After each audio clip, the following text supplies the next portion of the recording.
Welcome to part 3, the science of pain. This is probably my favorite video of them all. So lock in, let's get to it. How does pain work? How does it get to the brain?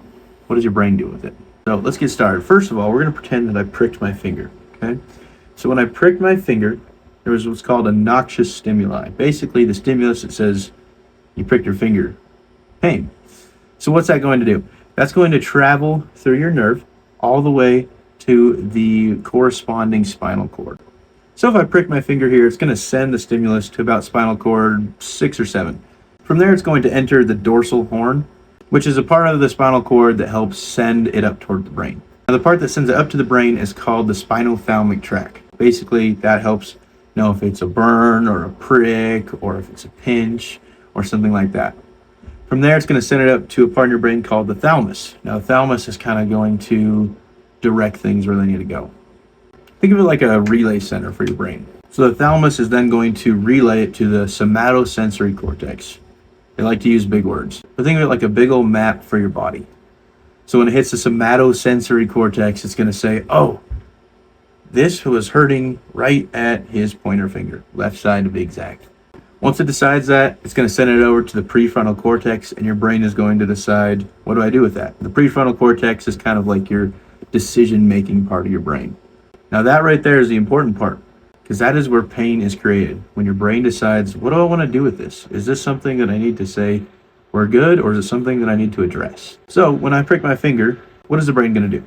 Well, this is when the brain can decide to use the descending pathways to help turn down the pain. And the descending pathway is important because that's what we as physical therapists kind of focus on.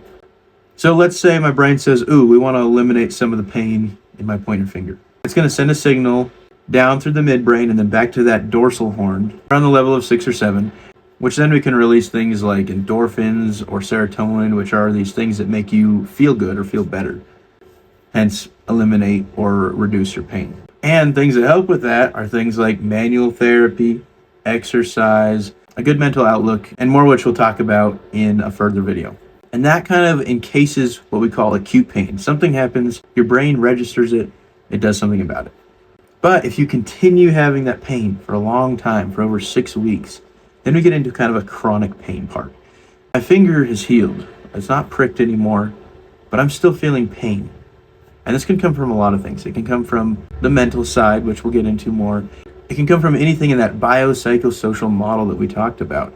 Your genetics, things about you, your outlook on things, your psychological things, your culture, where you're living, the people that you're around, can come from any of those things. It can cause heightened sensitization, which still sends those pain relays into your brain, even though my finger is totally healed. Now, both are important for physical therapists. Physical therapists need to take on chronic pain and acute pain differently. If it's acute pain, we'll probably wrap a bandage on it, maybe some pain meds if you really need it for a pricked finger. If it's chronic, we're going to induce things like exercise, movement, establishing a better, healthier mental state, and even establishing better expectations can help. We'll get into that more in further videos. But also, we can't forget about the environment that each person is in. Kids that are moving and are playing contact sports actually have a less likelihood of developing chronic pain. Establishing preventative care is the best way to help reduce the chance of chronic long-term pain. By inducing healthy habits like exercise and movement, we're targeting pain before it even happens. Sometimes preventative care can be the best care.